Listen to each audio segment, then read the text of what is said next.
It's really hard to say where battle rap, I know where battle rap is. Battle rap is right on the cusp of either fully blowing up and becoming something that's on TV every day, something that's, you know, gonna be in a lot of young people's mouths, or it'll fizzle out.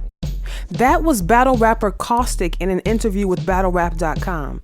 You're tuned into The Urban Coin, and this is part 2 of our video series on the business of battle rap. In part 1, we did a SWAT analysis on the Ultimate Rap League. Now, in part 2, we're going to put that SWAT to work. You don't just take the time to do a SWOT analysis for no reason. There's always a purpose behind it. The purpose here is to take the business of battle rap to the next level. The SWOT we did focused on the URL, but we're going to apply it to battle rap leagues as a whole. So how can we use the SWOT to figure this out? There are a few ways to explain it, but basically you want to maximize your strengths and opportunities while you minimize your weaknesses and threats. It's that simple. Now comes the creative part. The SWOT we did gives us guidelines for coming up with strategies. Not every idea we present here will be a surefire winner, but it's always good to start with a brainstorm session. If we don't find the perfect idea, we might lay the groundwork for a thought process that will lead to it later. In the end of part 1, we embrace the idea of battle rap as a sport.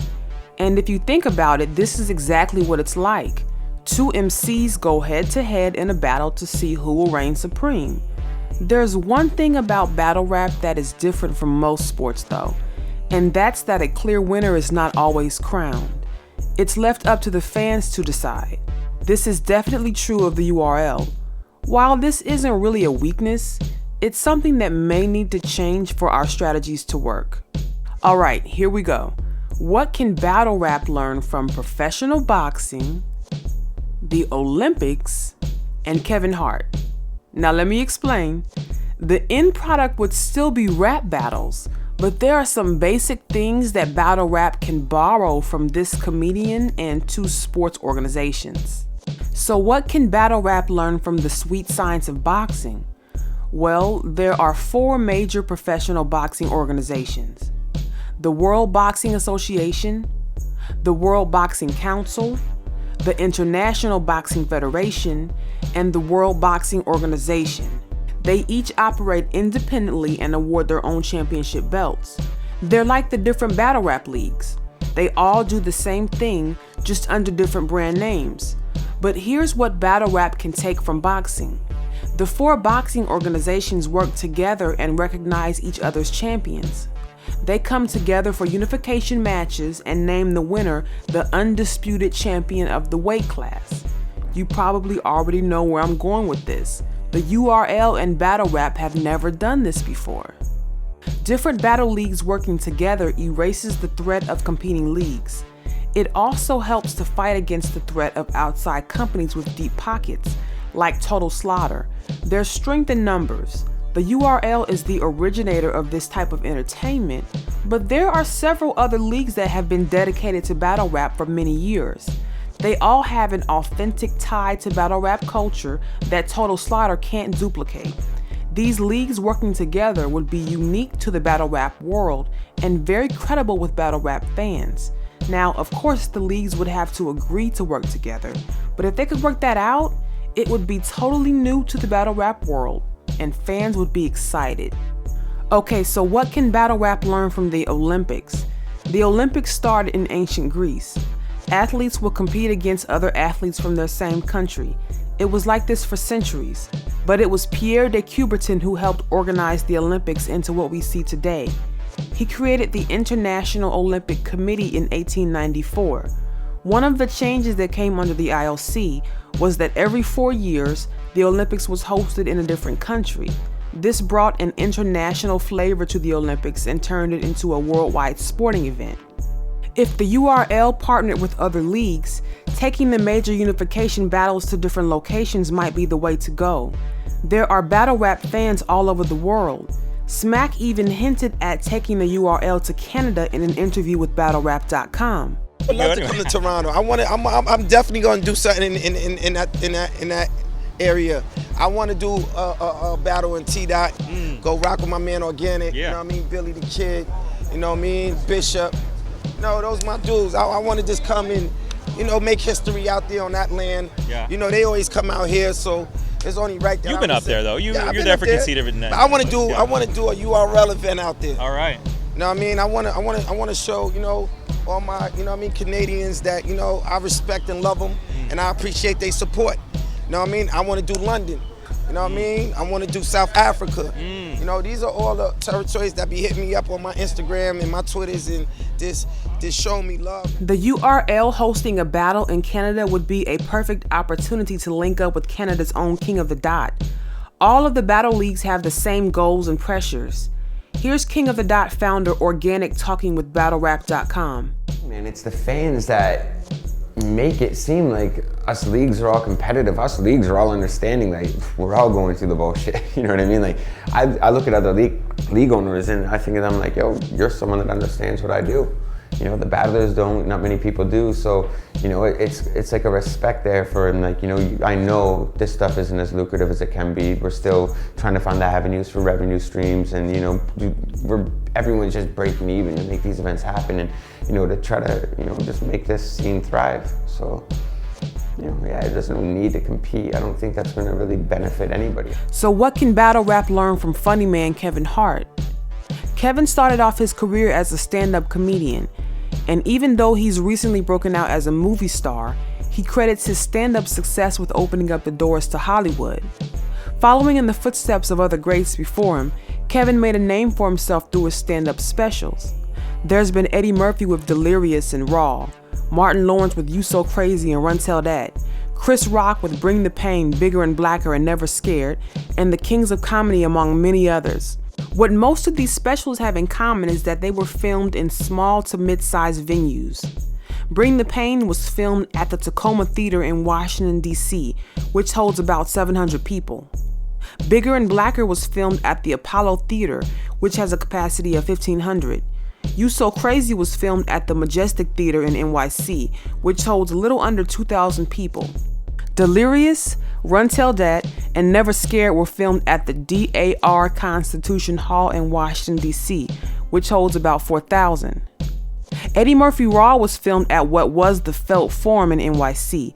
It's now called the Theater at Madison Square Garden and holds about 6,000 people for concerts. The Kings of Comedy was filmed at the Charlotte Coliseum in North Carolina, which holds about 20,000 people for concerts. This was a pretty big deal. And Kevin Hart's last special, Let Me Explain, was filmed at the Madison Square Garden, which holds 30,000 people. Also a big deal. But Kevin didn't stop there. He wanted to take things to the next level. Listen to him explain his thought process on Sway in the Morning. The term comedic rock star that I've used in the past, people will now get to see the definition of that. I say it because my whole goal was to bring a rock and roll like environment to stand-up comedy. As a comedian, what can I do to set the bar at another level? What can I do for our generation for people to go, oh my God, holy shit. Yeah. I had fire on Let Me Explain. How can I beat that? With a production. It's a production. Like it's an event. He wasn't lying either. Dropping on October 14th, Kevin's latest special, What Now, was filmed at Philadelphia's Lincoln Financial Field Stadium, which holds 53,000 people. Kevin took what was normal in stand-up comedy and flipped it on its head. He created the lane of the comedic rock star. Why can't battle rap do the same thing? Why can't battle events be held in major venues? People would pay for a blockbuster event like this. Passionate fans are one of battle rap's strengths, and digital distribution is one of its weaknesses. People don't want to buy the pay-per-view event. They want to bootleg it and put it up on YouTube. The leagues could sell the right to live stream the event to a network like Revolt. Revolt streams iHeartMedia's The Breakfast Club every weekday morning. Why? Because they know people will tune in to see it.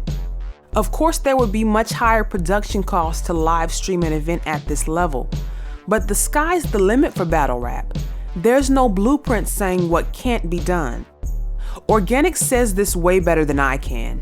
Battle rap is a very obscure thing. There is no blueprint to running a successful battle event. There is no blueprint to running a successful battle league. No one's ever done this before. The shit started in a park, in an alleyway for every league, that spawned in 2008. There wasn't no business plan. There wasn't no, policies or procedures. You know what I mean? Like, it didn't work like that. This is stuff that, we're still trying to tackle, but we're trying to tackle this while still doing what we do, which is run a lot of events, keep the consistency up, keeping what King the Dot has done for 5 years. Total Slaughter is a major threat to the Battle League's business. Not just because they can hire away MCs for their events, but because they have the money to spend on marketing their events to a broad audience. The first time some people saw a Murder Mook vs. Loaded Lux battle might have been at Total Slaughter. Imagine that. The first event had a ton of press. The next one will probably be just as big. It looks like Total Slaughter is about to steal the Battle League's thunder, but you can never count the small guy out. There's an author named Malcolm Gladwell. His last book was called David and Goliath. In the book, he takes a look at and challenges the ideas of advantage and disadvantage. He says there's always something you have that the big guys don't. Here's Malcolm promoting the book on the Today Show. Well, Malcolm Gladwell garnered millions of fans by turning conventional wisdom on its head in his past books, Blink, Outliers, and The Tipping Point. And now he's at it again with the new book. It's out this month, David and Goliath, Underdogs, Misfits, and the Art of Battling Giants. Malcolm, good morning. It's good to see you. Good to see you, too. We all think we know the story of David and Goliath. We all thought it was David's faith in a miracle that helped him prevail. You see something different in that story. Well, the story is much more complicated and interesting. I think we've underestimated, for example, just how powerful a sling is. The weapon that David chose, isn't it? It's a devastating weapon. And also, I'm not going to give it away, but there's a secret to Goliath that many medical experts have been speculating about in recent years. So I start the book by retelling that story, and it makes you understand, wait a minute, it's not this improbable victory by someone who, a 1 in a million chance. Underdogs actually have a real chance against Goliath. If I could sum it up, I think that's the thrust of the book, that sometimes something that appears to be a disadvantage can be an advantage. And you give a lot of real-world examples of that. Can you give me one right now? I've got a real-world example. Traditional battle rap leagues versus the Big Bad Wolf. Eminem's Total Slaughter. So there you have it. What did you think of our strategies? Did we make good use of the SWAT? We want to hear from you. Sound off in the comments below, and make sure to subscribe to our channel for more hip hop and business, man.